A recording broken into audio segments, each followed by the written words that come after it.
Students, நம்ம இன்றைக்கி சென்னையில் டாப் மோஸ்ட் காலேஜில் ஒரு காலேஜ் தான் பார்க்க போகிறோம். அதுதான் பனிமலர் காலேஜ். இந்த காலேஜ் வந்து பார்த்திங்கன்னா ரொம்ப ஸ்ட்ரிக்டான காலேஜ். இந்த காலேஜில் வந்து கேம்பஸ்குள்ளே செல்ஃபோன் யூஸ் பண்ணுறது கூட உங்களுக்கு அனுமதி இல்லை. உங்களுக்கு இதுக்குன்னு ஒரு 10 நிமிஷம் டைம் ஒதுக்குவாங்க. அந்த டைமில் தான் நீங்கள் செல்ஃபோன் யூஸ் பண்ணிக்க முடியும் ஃப்ரீ டைமில். நீங்கள் ஜென்ஸ் கேர்ள்ஸ் 2 பேரும் வந்து சகஜமாக இந்த காலேஜை பழக முடியாது. பைக்கில் வர முடியாது. நீங்கள் காலேஜ் பஸ்ஸில் தான் வரணும். கேண்டீன் சாப்பாட்டு பொறுத்த வரைக்கும் ஓரளவுக்கு நீட்டாக இருக்கும். அதேமாதிரி காலேஜ் உள்ள அட்மாஸ்பியர் வந்து பார்த்திங்கன்னா ரொம்ப சூப்பராக இருக்கும். நம்ம படிப்பை மட்டும் ஒரு குறிக்கோளை வச்சு பிளேஸ்மெண்ட் ஆகணும்னு ஒரு எய்மில் இருந்தால் இந்த காலேஜில் கண்டிப்பாக சேரலாம். இந்த காலேஜில் சேர்ந்தால் பிளேஸ்மெண்ட்டுக்கு ஓரளவுக்கு நல்லா தான் இருக்கும். நம்ம டிஎன்ஏ கவுன்சிலிங்கில் செலெக்ஷன் ஆகிறது இந்த காலேஜில் ரொம்ப ஈஸி தான். ஓரளவுக்கு மீடியம் கட் ஆஃப் இருந்தால் ஓரளவுக்கு மீடியம் நல்ல கோர்ஸ் கிடைக்கும். லோ கட் ஆஃப் இருந்தாலும் இந்த காலேஜில் ஒரு சில சீட்டு கிடைக்கும். அதை பற்றி நம்ம ஃபுல்லாக இந்த வீடியோவில் பார்க்கலாம். இந்த காலேஜோட டிஎன்ஏ கோட் நம்பர் வந்து பார்த்திங்கன்னா 1210. இந்த காலேஜில் டாப் மார்க் இருந்தால் ஒரு சூப்பரான கோர்ஸ் எடுக்கலாம். இல்லைனாலும் மேனேஜ்மெண்ட் சீட்டும் கிடைக்கும். ஆனால் ஸ்ட்ரிக்டாக நீங்கள் படிக்கணுன்ற ஒரு எய்மில் இருந்தால் இந்த காலேஜில் கண்டிப்பாக ஜாயின் பண்ணிக்கலாம். உங்களுடைய லைஃப் கண்டிப்பாக சேஞ்ச் ஆகும். இந்த காலேஜில் ஒர்க் பண்ண ஸ்டாஃபும் உங்களுக்கு பிளேஸ்மெண்ட்டுக்கு நல்லா ஒரு யூஸ்ஃபுல்லாக உங்களுக்கு பல கைடன்ஸ் கொடுப்பாங்க. லேப் ஸ்பெஷாலிட்டி அதுக்கப்புறம் ஸ்போர்ட்ஸு எல்லாத்துக்கும் இந்த காலேஜில் ஒரு இம்பார்ட்டன்ட் கொடுக்குறாங்க. ஆனால் ஸ்போர்ட்ஸில் இன்ட்ரெஸ்ட் இருக்கவங்களுக்கு மட்டும் இந்த காலேஜில் ஸ்போர்ட்ஸுக்கு உங்களுக்கு கோச்சிங் கொடுப்பாங்க. மற்றபடி யாரையும் ஸ்போர்ட்ஸில் கலந்து சொல்லி கம்பல் பண்ண மாட்டாங்க. நம்ம இப்போ இந்த காலேஜோட கவுன்சிலிங் மூலிமா என்ன கட் ஆஃப் இருந்தால் இந்த காலேஜில் என்ட்ரு ஆகலாம்னு பார்க்கலாம்.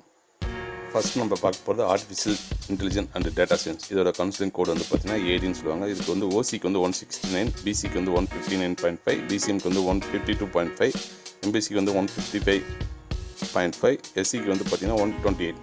அதுக்கப்புறம் artificial intelligence and machine learning இதோட கவுன்சிலிங் கோடு வந்து ஏஎல்னு சொல்லுவாங்க.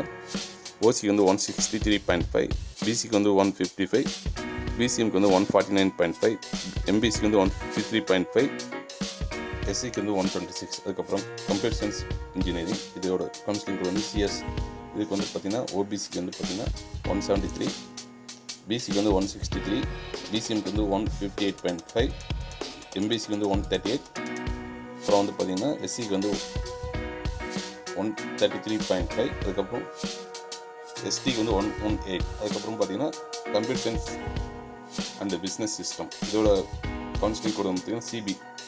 இதோட கட் ஆஃப் வந்து பார்த்திங்கன்னா ஓசிக்கு வந்து 161.5, பிசிக்கு வந்து 134, பிசிஎம்க்கு வந்து 143.5, எம்பிசிக்கு வந்து 132, எஸ்சிக்கு வந்து 118, எஸ்டிக்கு வந்து 11. இதை பார்க்க போகிறது எலக்ட்ரிக்கல் அண்டு கம்யூனிகேஷன் இன்ஜினியரிங். இதுக்கு வந்து ஓசிக்கு வந்து 165.5, பிசிக்கு வந்து 155.5, பிசிஎம்க்கு வந்து 150, எம்பிசிக்கு வந்து 153.5, எஸ்சிக்கு வந்து 121.5, எஸ்டிக்கு வந்து 107. அதுக்கப்புறம் எலக்ட்ரிக்கல் அண்ட் எலக்ட்ரானிக் இன்ஜினியரிங் இதுக்கு வந்து ஓசிக்கு வந்து 154, பிசிக்கு வந்து 144.5, பிசிஎம்க்கு வந்து 142, எம்பிசிக்கு வந்து 141, எஸ்சிக்கு வந்து 106.5. அதுக்கப்புறம் ஒரு மெயினான சப்ஜெக்ட் இன்ஃபர்மேஷன் டெக்னாலஜி. இதுக்கு வந்து ஓசிக்கு வந்து 166.5, பிசிக்கு வந்து 160, பிசிஎம்க்கு வந்து பார்த்திங்கன்னா 154. அதுக்கப்புறம் எம்பிசிக்கு வந்து 154.5, எஸ்சிக்கு வந்து 127, எஸ்டிக்கு வந்து 126.5. அதுக்கப்புறம் பார்த்திங்கன்னா மெக்கானிக்கல் இன்ஜினியரிங் இது கொஞ்சம் பேசிக்காக கிடைக்கும். ஓசிக்கு வந்து 141.5, பிசிக்கு வந்து 132, பிசிஎம்க்கு வந்து 123.5, எம்பிசிக்கு வந்து 121.5, எஸ்சிக்கு வந்து பார்த்திங்கன்னா 100. இந்த காலேஜோட கட் ஆஃப் பார்த்தீங்க. ஃபீஸும் வந்து பார்த்திங்கன்னா ரெகுலர் டிஎன் கவுன்சிலிங்கில் வர எல்லா காலேஜுக்கு உண்டான ஃபீஸ் தான். நீங்கள் உங்களுக்கு பிடிச்சிருந்தா அந்த காலேஜை கண்டிப்பாக சாய்ஸ் வைக்கலாம். உங்களுடைய லைஃப் ஒரு சேஞ்சாக இருக்கும். உங்களுக்கு இந்த வீடியோ பிடிச்சிருந்தால் மற்றவங்களுக்கு ஷேர் பண்ணுங்கள். எங்கள் சேனலுக்கு ஒரு சப்ஸ்கிரைப் கொடுங்க. தொடர்ந்து ஆதரவு கொடுங்க. இது போன்ற காலேஜ் வீடியோக்கள் நம்ம தொடர்ந்து ஒளிபரப்போம். நன்றி.